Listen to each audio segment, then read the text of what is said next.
Satu. Baik, Assalamualaikum warahmatullahi wabarakatuh. Waalaikumsalam warahmatullahi wabarakatuh. Waalaikumsalam warahmatullahi wabarakatuh. Alhamdulillah, alamin. Wassalatu wassalamu ala asyrafil anbiya'i wal mursalin. Wa ala alihi wa sahbihi ajma'in. Nama ba'du. Puji dan syukur malah sama-sama kita panjatkan kehadirat Allah Subhanahu wa taala yang mana karena beliau kita dapat mempresentasikan hasil kerja kita pada sore yang berbahagia ini. Salawat berikan salam, tidak lupa juga kita sanjung sajikan pangkuan alam baginda Nabi besar Muhammad sallallahu alaihi wasallam. Sallallahu alaihi wasallam. Sallallahu alaihi wasallam. Yang mana berkat beliau juga kita dapat merasakan apa yang kita rasakan pada saat yang berbahagia ini. Penghormatan saya kepada dosen pengajar Ibu Syarifah Zainab dan kepada rekan-rekan saya yang bisa meluangkan waktunya untuk mempresentasikan hasil kerja kita pada sore hari ini.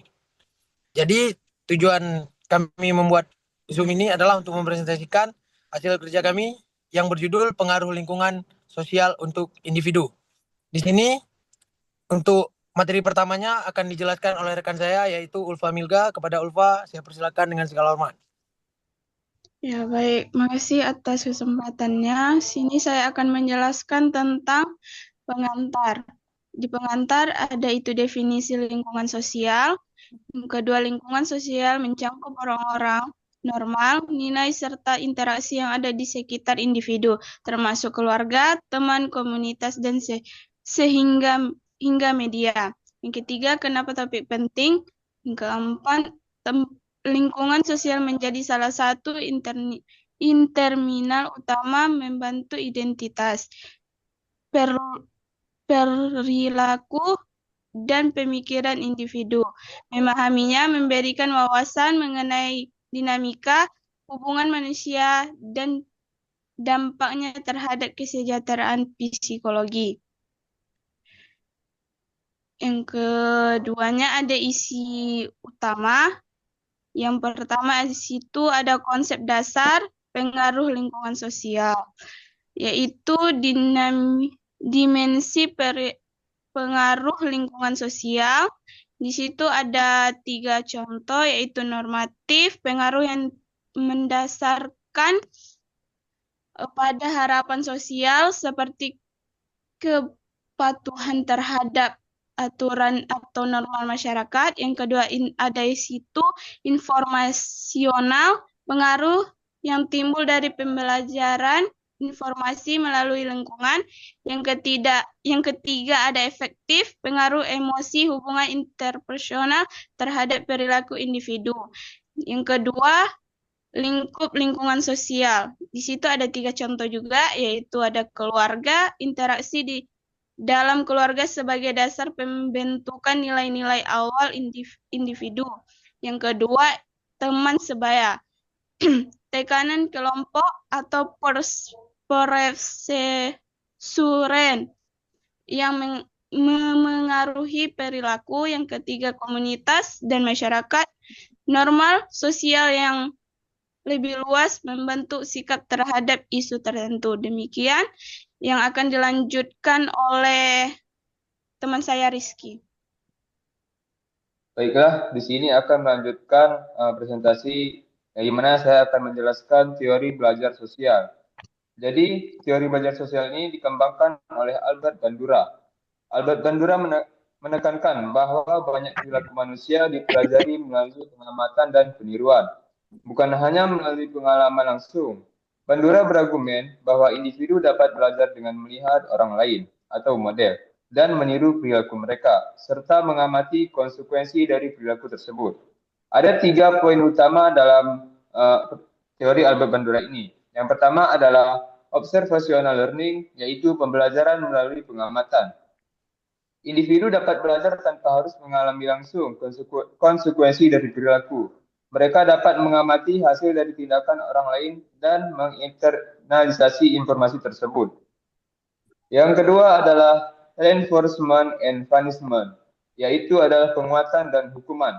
Bandura menekankan bahwa penguatan reward dan hukuman punishment yang diterima oleh model dapat mempengaruhi apakah individu akan meniru perilaku tersebut. Jika model mendapat penguatan, kemungkinan besar individu akan meniru perilaku tersebut, dan sebaliknya. Yang ketiga adalah modeling atau peniruan. Proses di mana individu mengamati dan meniru perilaku orang lain. Model bisa berupa orang tua, teman, tokoh publik, atau karakter dalam media. Contoh dari teori ini yang paling terkenal adalah eksperimen Bobodol, yaitu salah satu eksperimen paling terkenal yang dilakukan oleh Bandura untuk mendemonstrasikan teori ini adalah eksperimen Bobodol. Dalam eksperimen ini, anak-anak mengamati seorang dewasa yang berperilaku agresif terhadap boneka Bobo. Hasilnya menunjukkan bahwa anak-anak yang mengamati perilaku tersebut akan berperilaku agresif, meniru perilaku yang sama ketika mereka diberikan kesempatan untuk bermain dengan boneka tersebut. Teori kedua adalah teori ekologi Bromfeld-Berner. Teori Bromfeld-Berner mengidentifikasi beberapa sistem yang berinteraksi dan mempengaruhi perkembangan individu.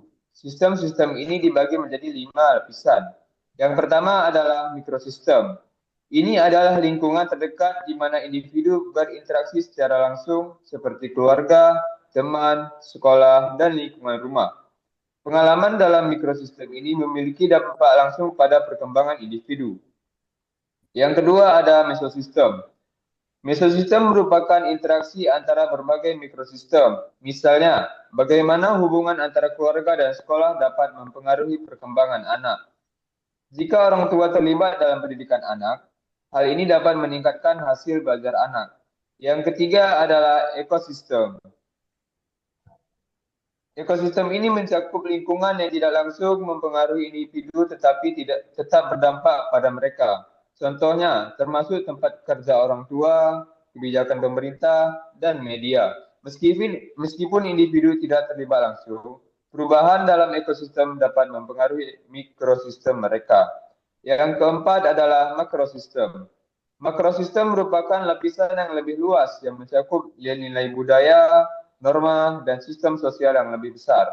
Makrosistem mencakup aspek seperti budaya, ekonomi, dan kebijakan sosial yang mempengaruhi individu dan keluarga. Yang kelima adalah kronosistem. Ini adalah dimensi waktu yang mencakup perubahan dan peristiwa yang terjadi sepanjang hidup individu. Perubahan ini bisa bersifat historis, misalnya perubahan sosial atau politik, atau perkembangan pribadi, misalnya peristiwa penting dalam kehidupan seperti pernikahan atau kehilangan.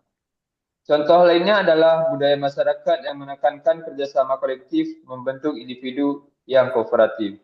Selanjutnya, teori selanjutnya akan dilanjutkan oleh teman saya, Reza.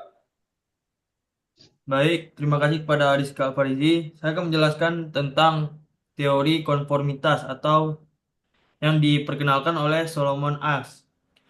Teori konformitas adalah salah satu penelitian psikologi sosial yang paling terkenal. Teori ini berfokus pada bagaimana individu cenderung menyesuaikan pendapat, sikap atau perilaku mereka agar sesuai dengan kelompok sosial, bahkan jika hal tersebut bertentangan dengan keyakinan pribadi mereka. Eksperimen ini dirancang untuk menguji sejauh mana seorang akan mengikuti kelompok meskipun kelompok tersebut memberikan jawaban yang salah. Berikut adalah ringkasan eksperimen Asch. Ada yang beberapa desain eksperimen. Partisipan diminta untuk mengidentifikasi garis mana atau dari 3 opsi yang memiliki panjang sama dengan garis referensi. Terus ada dalam eksperimen tersebut hanya satu yang merupakan partisipan asli, sementara sisanya adalah konspirator yang telah diberi instruksi untuk memberikan jawaban yang salah secara sengaja. Partisipan asli diminta untuk menjawab setelah mendengar jawaban dari semua orang yang dalam kelompok.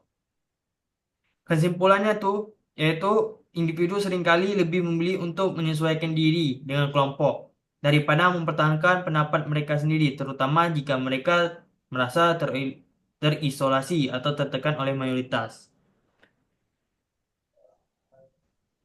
Terus kedua yaitu teori kepribadian sosial yang dikembangkan oleh George Herbert Mead atau Mead adalah bagian dari tradisi interaksionisme simbolik dalam sosiologi dan psikologi sosial. Teori ini menjelaskan bagaimana kepribadian individu dibentuk melalui interaksi sosial dengan penekanan pada pentingnya komunikasi dan penggunaan simbol dalam proses tersebut. Terus tahapan pengembangan diri ada dua, play stage sama game stage. Play stage itu adalah bermain peran individu lain untuk memahami perspektif mereka. Game stage berinteraksi dengan aturan yang kompleks dalam masyarakat. Terus contohnya tuh adalah anak-anak belajar berbagai melalui permainan kelompok. Dengan ada contoh lain yaitu dalam pendidikan, bagaimana anak-anak belajar nilai dan norma melalui interaksi dengan guru dan teman sebaya. Kalau misalnya dalam sosiologi, studi tentang dinamika kelompok dan interaksi simbolik di masyarakat. Saya akan lanjut kepada Zaki Marzatila. Baik, di sini saya akan menjelaskan contoh dalam kehidupan sehari-hari. Yang pertama itu ada pengaruh positif lingkungan keluarga yang mendorong anak untuk memiliki rasa percaya diri. Yang kedua itu komunitas yang mendorong pendidikan menghasilkan individu yang memotivasi untuk belajar. Dan yang kedua itu ada pengaruh negatifnya lingkungan sosial yang penuh tekanan dapat memicu gangguan kecemasan. Yang kedua, konten negatif di media sosial dapat mengaruhi persepsi diri seperti body image. Dan kemudian ada lagi relevansi. Yang pertama itu pentingnya memahami pengaruh lingkungan sosial. Yang pertama memberikan dasar ilmiah untuk memahami bagaimana lingkungan membentuk perilaku. Yang kedua membantu masyarakat menciptakan lingkungan sosial yang sehat dan inklusif. Yang kedua implikasi bagi masyarakat. Poin pertama itu pengembangan kebijakan, mendorong kebijakan berbasis komunitas yang mendukung kesejahteraan sosial, intervensi psikologi sosial, program konseling untuk individu yang terpengaruh oleh tekanan sosial. Dan yang ketiga itu ada manfaat untuk individu, meningkatkan kemampuan memilih lingkungan yang positif. Dan yang kedua mengurangi dampak buruk dari lingkungan yang kurang mendukung. Jadi di sini kami mengambil kesimpulan yang pertama itu intisarinya lingkungan sosial berperan besar dalam membentuk individu baik dari sisi perilaku, kepribadian, hingga cara berpikir. Teori-teori seperti ini teori-teori seperti belajar sosial, ekologi, Bronfenbrenner, dan konformitas memberikan wawasan tentang mekanisme tersebut. Yang kedua itu ada pesan edukasi, pilih dan ciptakan lingkungan sosial yang mendukung, pahami bahwa setiap interaksi sosial memiliki dampak terhadap perkembangan individu. Dan yang poin ketiga, tingkatkan kesadaran untuk menciptakan lingkungan masyarakat yang inklusif dan positif. Baik, mungkin itu saja materi yang dapat kami sampaikan dari judul pengaruh lingkungan sosial untuk individu. Lebih dan kurang kami mohon maaf. Wabillahi taufiq wal hidayah. Wassalamualaikum warahmatullahi wabarakatuh. Waalaikumsalam. Waalaikumsalam warahmatullahi wabarakatuh. warahmatullahi wabarakatuh.